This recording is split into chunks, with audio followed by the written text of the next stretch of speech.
Hello and welcome to an exclusive interview with Joy Sports. Today we'll be talking to the assistant coach of the Black Stars, George Boateng, and he was part of the team that have just secured qualification to the 2022 FIFA World Cup later in Qatar. It's a pleasure to have you, George, and it's good omen, really. We met here, same location, about 1.5 years ago, and you spoke of, your aspiration of coaching the Black Stars sometime later at the right time. It looks like the right time came at the perfect moment earlier this year.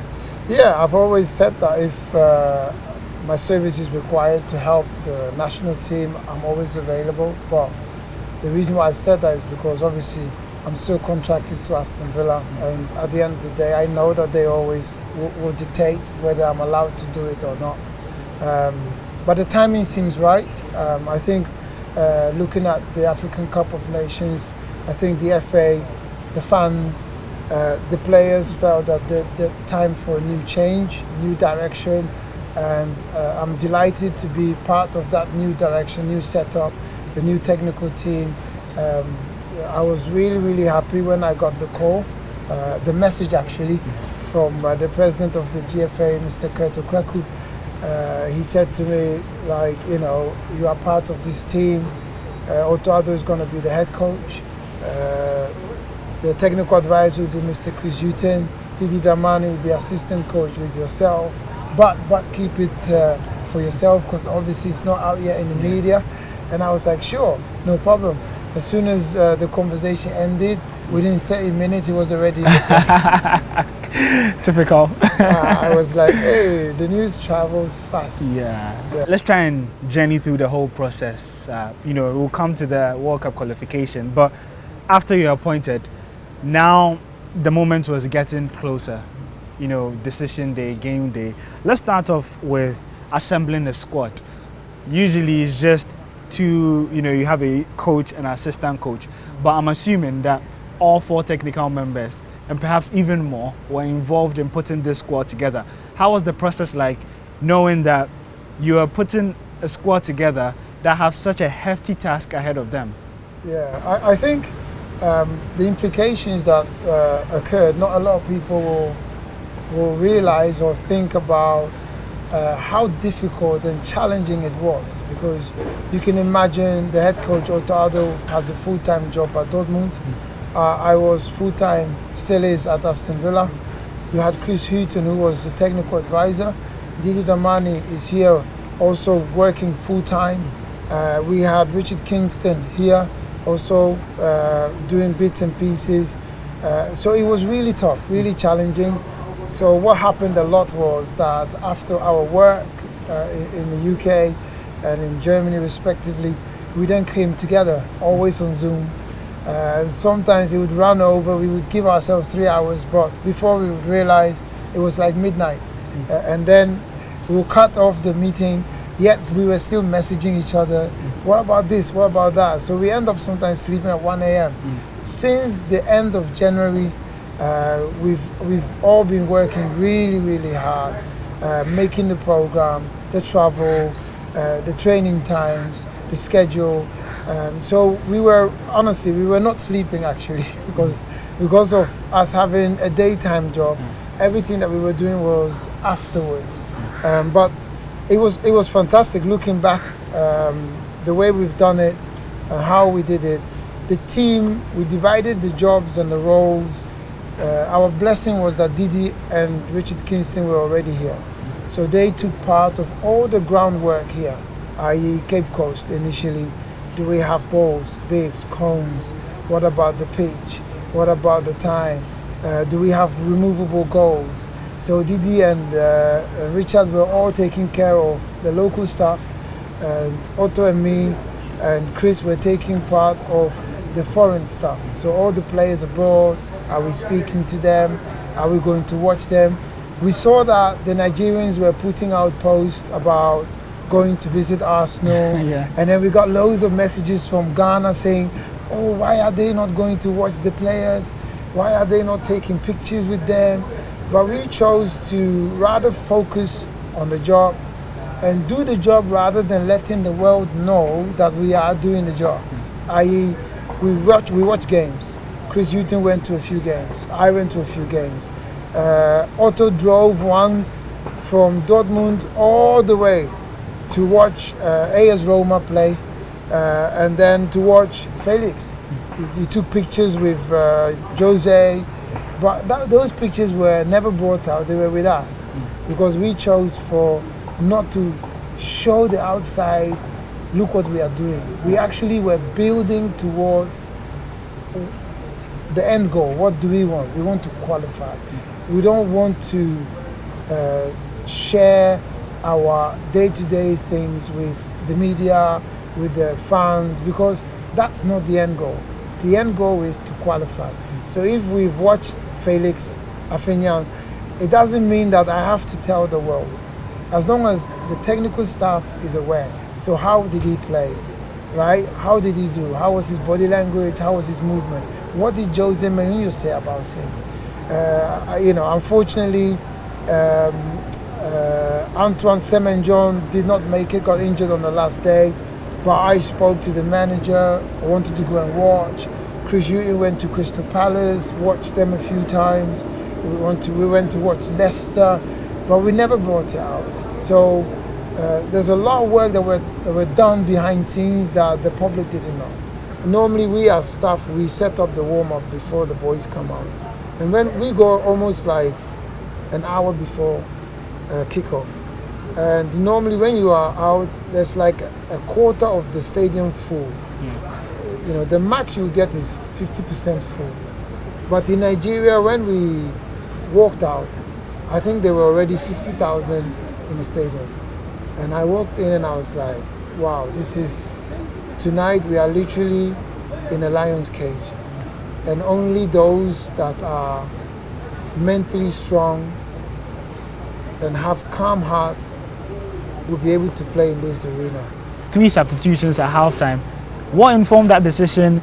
At what point did you make it? And how did the players take it in the dressing room at that time? Yeah, I followed all the media comments, and it's brilliant because Otto was instrumental in that decision, I have to say.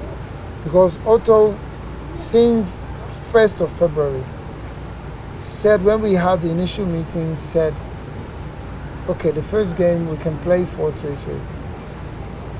But in the second leg, I want to change it to 3-6-1 or 3-5-1-1. That was already discussed. First meeting we had with Otto and Chris and Didi and Richard. So we decided that we'll start with 4-3-3 and then the second leg we'll change it. However, because the players did so well in Kumasi and took on the style and the system and the formation so well, we decided not to change it for now. But it was always in the back of our head. And also in Accra, we did tactical sessions on the 3-5-1-1 or 3-6-1-1 formation. Sorry, I shouldn't forget. It should be actually 1-3-5-1-1. Okay. So we did work on that tactically. We did work on it through the analysis. So we were gradually embedding the idea that we might change it to that formation. So because the players did well at Kumasi in the first leg, we decided to keep it. But in the back of our head, we knew already what we were going to do if things didn't go as planned. If we did not concede the penalty, we would have stuck to the formation. But when we looked at the situation, the Nigerian team was pushing more. And then Otto said, George, Chris, Didi, let's do it. We have only one game. This is it. We won't get another chance. Let's do it. We said, okay. Then we had to move really fast because the remaining players were out doing warm-up. And then the 11 was already inside. So Otto said, George, you take care of the ones outside. Go outside, prepare them, give them the set pieces, the role, the responsibility, make sure they are ready. So we got the names. I said to Didi, okay, Didi, let's sort out the set pieces. So Didi sorted out with me. I quickly ran outside. I informed Kofi, Andy, and Elisha? Yeah. Owusu. Yeah. I informed them what they were to do, did quick warm up with them again, prepare them. And it was really a teamwork because half of the staff, Chris stayed with Otto inside to make sure that the 11 knows what was happening. Me and Didi were on the grass, making sure that the 3 coming on understand what's happening, which position they are playing, what's their role in the set pieces, for, against. So together we put it together, everybody was on point, we knew it, and we were pretty much, as you saw, in control the whole of second half. Yeah. We're still here at the Labadi Beach Hotel with George Boateng, who's the assistant coach of the Black Stars and part of the team that qualified Ghana to its 4th World Cup, which will be in Qatar later this year. And George, still on the conversation, let's look forward now. We've gone past Nigeria. You look at the team, it's still a work in progress. And how would you assess the quality that the team has and what needs to be done to be able to have an impact in Qatar later this year? Well, first of all, well done to the players. I thought they did really well. The ones that were, it's just not the 11 that started, it's the whole 26 players, including the 4 keepers that were there. Well done, It's going to be tough for any, nothing has been confirmed yet, for any coach, any technical team that comes in, whether we are going to stay on or not, has to remain to be seen. But I'll just speak about if anyone comes in or whether it will be us. I think the reason why I'm saying well done to the players is because we had many challenges, looking at the last few days where the change of scenery, the game was going to be at Cape Coast, then it was taken away from Cape Coast. There were rumors about the game going to be played abroad. That didn't go through. Then we heard the rumor that probably it will be played in Kumasi, which was very good news. When the lads heard that, they were quite happy. Everybody was pleased with that news. Then we had the challenges of the hotel, because it was really last minute. We had to change hotel again. The players were so well in adapting with all these different changes that it really did not disturb us or the players. They were so focused on what the end goal would be. So well done to the players. But I'll talk about, if you look at the squad, Baba Rahman didn't make it through injury. Edmund Addo travelled down, got injured, couldn't play. Kofi Chire was carrying an injury for the first 3-4 days. We had to manage him. So there were so many challenges. And even Kamaldeen Suleiman. Right? Kamaldeen Suleiman did not make it, was also injured. We had players that we spoke to. Salisu couldn't make it last minute. Jeffrey Shroop couldn't make it. So there were so many challenges that of the players that we wanted to, which we couldn't play. What I'm saying is that even this squad, they are young and we are in transition. The expectations of having to qualify would be higher, I understand that, but we have to try and stay grounded, because World Cup stage is not a stage that you can think of going there and you cannot underestimate any country. It's high level. So I hope that whether it will be us or a new technical team, I hope that they will manage to get some of the players that are eligible to play for the national team on board to make the competition stronger and then give ourselves, Ghana, a better platform, a better team to go to the World Cup and try, I'm using the word try because I'm careful, try to make an amends. Because it's a high level stage with countries that have players of high level. At the moment, everybody's well aware that there are some outstanding players playing in Europe that are who are capable to play for Ghana, who are eligible to play for Ghana. And I think it's down to the FA, whether to be us once more or the new technical team, to try their hardest to get those players on board. It will help Ghana a lot going forward. In my personal opinion, I am a coach that likes to work with young players because young players are enthusiastic, very hardworking, they want to learn and they're keen to be on board. But you need a few experienced heads as well to try and keep the younger ones afloat. So, but I'm not a big fan of going back to players that Ghana had before, to go back and call those players. I'm not a big fan of that. I'm a coach that likes to look forward, likes to invent. I want to be creative. I would love us to, if we're there, to bring players that Ghana have never heard of. Someone like Antoine Semenjon, I think at his age, he's only going to get better. If you got young players like 24, 22, 21, these players in the next 4 or 5 years, they'll play so well and Ghana will always excel. Yeah. The problem with going back with players that have already played for Ghana, some have retired, some are not playing at decent level anymore. To bring these back means that you will never ever progress. Yeah. And football is about progression. You understand? It's about evolution, not revolution.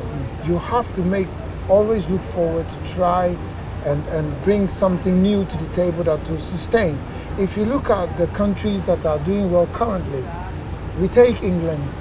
What is England doing so well? Great young players, good young manager in Gareth Southgate. You look at France, great young players. You look at Belgium, good young players, right?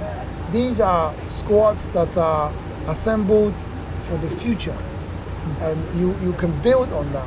So when you talk about a transition period does not consist of old players. Right? Don't get me wrong, you need old heads. When I talk about old heads, these are players that we already have in the squad. Amate, Jiku, right? These are strong, good players with good heads. You also saw how well Dennis played, Odoi, the professor. He was outstanding, right? When you talk about players who have experience, that Gideon Mensah is there, Thomas Partey, he's there, got experience, he's good. So he can, you got Dede Ayew is still there. Jordan's got good heads, good experience. So these are players where you think, yes, they know the camp, they know, but can we try and bring younger ones through? Now that we've qualified, there's time to play friendly games, to try other players who we think are good enough to play for the national team. And through that, you can make a decent selection. Whether they play local, you saw we selected Dennis Kosa, Muntari Kamaheni, local players. So we don't shy away from the fact that if you are good, whether you are playing in the Premier League of Ghana, we'll select you. And the message we gave to most players before we separated was, you just make sure that you play well. Focus at your club, play well there, because we'll watch. Whether it will be us or other technical team, all coaches watch. We have a system that we can watch any player we like at any time. So we don't physically have to be there. And that's the information we gave to pretty much everyone within the team. And we'll touch on two more things before we wrap up. But first off, you mentioned the likes of Salisu, Schlopp, there's been Hudson Odoi, Tariq Lamptey, Eddie Nketiah, quite a number of dual national players who have been thrown up in terms of their availability to play the Black Stars. What should Ghanaians really expect? Because there's been that conversation now that we are in a World Cup, we might be more attractive. What should be the expectations for Ghanaians concerning these dual nationalities? Well, the expectation should be that the GFA, and whether the current technical team or a new one, should try and fight hard to try and get those players on board. The Tariq Lampteys, the Hudson Odois, the Salisus, because they will really, really help the competition within the team. If you have caliber of that level, the other players will have to perform better, and that's a healthy situation to have.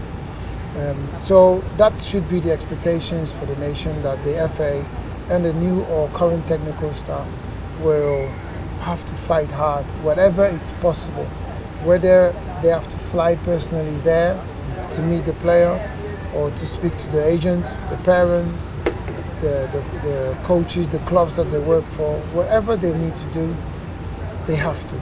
Because it's important that they come on board to give Ghana a slight chance to make it at the World Cup. I know that people would probably think that Ghana should go there and do something that has never been done before. I think that is not right.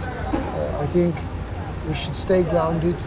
We've just qualified, and this is the time when we are going to spend our time on looking at those players you've mentioned to try and get them on board, to help those that we already have. Okay, and just to wrap up, you are sounding quite grounded yourself in terms of the future, what it holds for you and the technical team. What we do know is that as of now, when the president met with the team, he said it's his wish that all technical members would be kept till at least after the World Cup, then they can make a long-term decision. Personally, if it was up to you, would you be staying in the job? I'll give you the answer that I said at the start of the interview. Currently, I'm full-time employed by Aston Villa. They are my bosses, and I really respect them. And I owe a lot of thank you to them as well, because it's not easy for the academy manager to allow one of his coaches to be away for almost 14 days, whilst the team is still working there, and the players need me as well. So a big thank you to Aston Villa and the academy manager for allowing this to take place. That's number one. Number two, I thought that the GFA went about it a very professional way and did so well. I was afraid in the beginning that things would not be done professionally, but it was. Kurt handled it very well. When they asked me, I said, look, I'm always available. You know my decision that I would want to help. But it's not up to me to decide. It's up to Aston Villa. So if you want, please send a letter officially for requesting my services to the club. And to be fair to Kurt, he did that. And I was called into the office by the head of academy, and we discussed it. And he said, because it's for your country, it will be a pleasure for him to allow me to do it, because he wants my country to succeed. And that's the only professional way. So if you're asking me whether I would like to do it, I would say, of course. It was a pleasure to be part of it. However, it's not up to me to decide. I think the GFA would have to speak to the Aston Villa first and foremost, and then we'll take it from there. Because the respect that I have for Aston Villa is immense. Because I have not mistaken that I'm a foreigner overseas, and my aspiration is one day to manage the team myself again. And Aston Villa is helping me on the way to do that. And I'm ever so grateful for that. It was an amazing experience. And I'll share this with you as well. A lot of people are still really happy and delighted with the way things have gone with me, with my involvement, right? But for me personally, the way that Ghana was and is, I felt that there was a lot of negativity around the country. Not necessarily just only about football. I'm not a politician. I have no clue about politics. But what I do know is that I have a conscience and I have feelings, and my family is based here. So when I was approached to help, my main goal and the only reason why I wanted to qualify so bad, and I was prepared to do whatever it takes, is just to put smiles on every Ghanaian's face and to just turn the country around through sports. Through sports, you can bring people together, whether you are MPP or NDC or you are not into politics.